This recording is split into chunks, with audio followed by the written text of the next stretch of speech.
कोंडागांव जिले के बांसकोट चौकी में 13 फरवरी 2022 को पार्थी ने आकर रिपोर्ट दर्ज कराया कि उसकी 14 वर्ष की नाबालिग बेटी घर से बिना बताए धमतरी काम करने चली गई थी, जो 5 जून 2021 को फोन में बताई कि वह धमतरी की राइस मिल में काम कर रही है। कुछ दिन बाद नाबालिग बेटी से कोई संपर्क नहीं होने पर वे आसपास तलाश किए। पता नहीं चलने पर वह नाबालिग लड़की को बहला फुसला कर अपहरण कर कहीं ले जाने की संदेह पर प्रार्थी की रिपोर्ट पर चौकी बांसकोट थाना विश्रामपुरी में अपराध कायम कर विवेचना में लिया गया। मामले की संवेदनशीलता को देखते हुए लड़की नाबालिग होने से एमपी दिव्यांग पटेल के निर्देशन में पुलिस टीम को नाबालिग के पता तलाश पर रवाना किया गया था।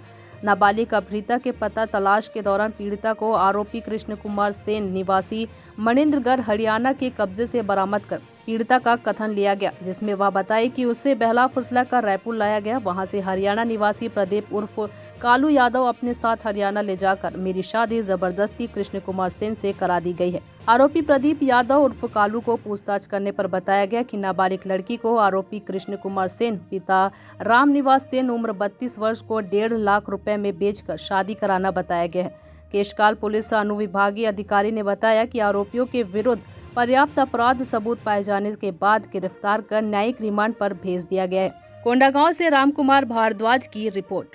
केशकाल अनुभाग अंतर्गत बांसकोट चौकी में दिनांक 13 फरवरी को प्रार्थी ने आकर रिपोर्ट दर्ज कराया कि उसकी नाबालिग बेटी पिछले 6-7 महीनों से यहीं चली गई है।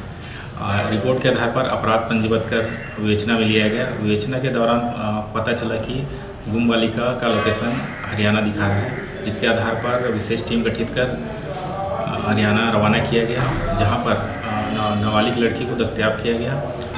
दस्तयाब कर लड़की से पूछताछ करने पर लड़की ने बताई कि प्रदीप यादव नाम का व्यक्ति जिसे उसको 1.5 लाख में सौदा कर कृष्ण सेन को सौंप दिया था, उसके आधार पर दोनों आरोपी को विधिवत गिरफ्तार कर आज माननीय न्यायालय में पेश किया जा रहा है। गुम बालिका को दस्तयाब कर उसको परिजनी को सुपुर्द किया गया है।